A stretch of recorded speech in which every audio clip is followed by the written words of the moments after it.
जय हिंद साथियों, आपका मित्र रत्नेश सिंह यादव। आज 23 अक्टूबर 2020 को भारत का यशस्वी प्रधानमंत्री ने बिहार आने का काम किया। आप जानते ही हैं कि भाषण देने में अद्वितीय हैं और बिहारी और ख़ास करके भाजपा और जेडीयू के समर्थक लोग कहा करते हैं कि तेजस्वी प्रसाद यादव 9th पास। मैं उन तमाम लोगों से पूछना चाहता हूं जो एजुकेशन को ही मेन मुद्दा मानते हैं 2020 के चुनाव में, कि अगर एजुकेशन ही मेन मुद्दा अगर किसी भी चुनाव में होता है तो नरेंद्र मोदी का शायद फादर है डॉक्टर मनमोहन सिंह। उनसे बड़ा विद्वान तो शायद भारत में आज इकोनॉमिक्स में तो कोई नहीं है सर। तो नरेंद्र मोदी तो बेकार प्रधानमंत्री बन गया ना। सवाल तो उन पर भी खड़ा है। इस देश का शिक्षा मंत्री, इस देश का इंटर पास स्मृति ईरानी देश का शिक्षा मंत्री बन जाता है तो सवाल तो सब पे उठेगा। हम और आपको यह समझना होगा बिहार वासियों कि शिक्षा मुद्दा नहीं है बिहार के चुनाव का, कि कौन नेता कितना पढ़ा है कितना नहीं पढ़ा है।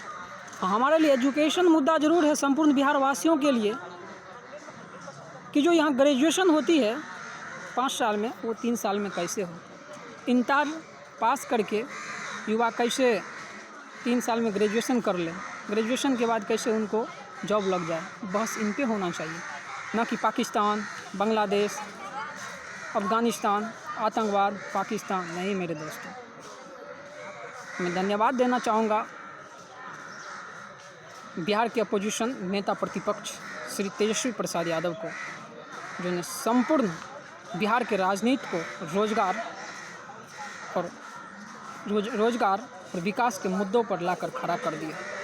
ये 15 साल के इतिहास में पहली बार देखा जा रहा है और 5 साल के इतिहास में कि किसी भी राज्य का चुनाव किसी मुद्दा पर लड़ा जा रहा है और उसमें बिहार हमारा अग्रणी भूमिका निभाने के लिए जा रहा है। मोदी जी जब आज बिहार आए तो किसी ने यह शायद सवाल किया हो या कि नहीं किया हो, मैं सभी की ओर से कुछ सवाल कर देना चाहता हूँ। क्या पटना यूनिवर्सिटी को सेंट्रल यूनिवर्सिटी का दर्जा देने का अपने वक्तव्य में उन्होंने चर्चा किया? नहीं किया।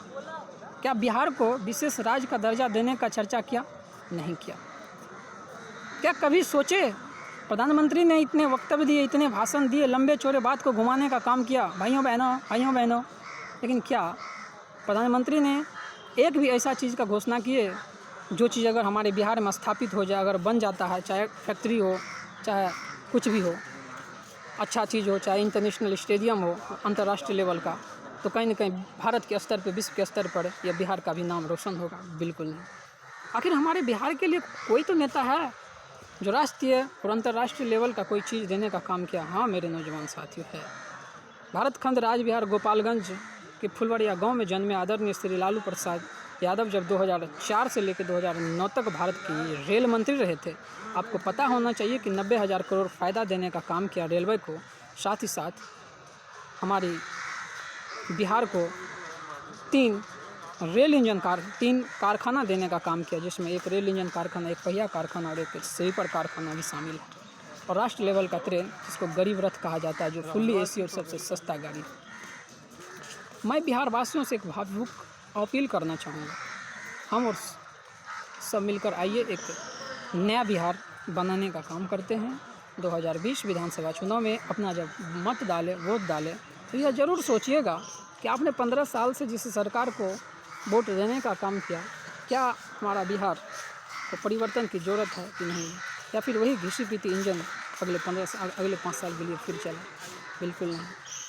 हमारे बिहार में ये नया सोच, नया बिहार, अब की बार युवा सरकार की जो नारा दिया गया है, शायद इसको चरितार्थ करते हुए तेजस्वी यादव ने जिस तरह से अपने चुनाव में जो भाषण देते हैं और बोलते हैं कि मेरा जब मैं मुख्यमंत्री बनूंगा पहली कैबिनेट में पहला हस्ताक्षर से ही 10 लाख सरकारी नौकरी देने का काम करूंगा। ये इरादा ही नहीं, मजबूत इरादा है। उसके बाद को सुनकर लगता है कि बिहार वासियों को एक बार उन्हें मौका देना चाहिए और आने वाले भविष्य में देखते हैं कि अगले 5 साल के लिए 2020 से 25 साल तेजस्वी का बिहार कैसा होता। भाइयों बहनों, फिर दिक्कत क्या है ना, 25 में फिर हम लोग सरकार बदल देंगे। ये हम युवाओं को सोचना होगा। 15 साल किसी भी सरकार को बहुत होता है। 15 साल देने के बाद कोई सरकार कहती है यहाँ समुद्र नहीं होने के कारण कोई फैक्ट्री इंडस्ट्री लग ही नहीं सकता है।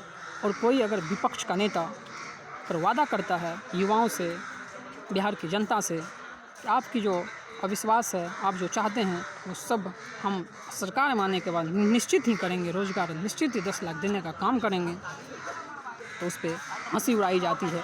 आदरणीय मुख्यमंत्री नीतीश कुमार, जिसको बिहार में पलटू राम के नाम से जाना जाता है, वो पलटू राम का अब मजाक तो खुद व खुद बीजेपी निकाल दिया है, इसीलिए कर दिया है क्योंकि जो कहते थे पैसा कहाँ से लाओगे तेजस्वी भाई, आज बीजेपी ने 19 लाख का रोज़गार देने का वादा कर दिया और उसमें 4 लाख सरकारी नौकरी और 15 लाख जनरेट किया जाएगा।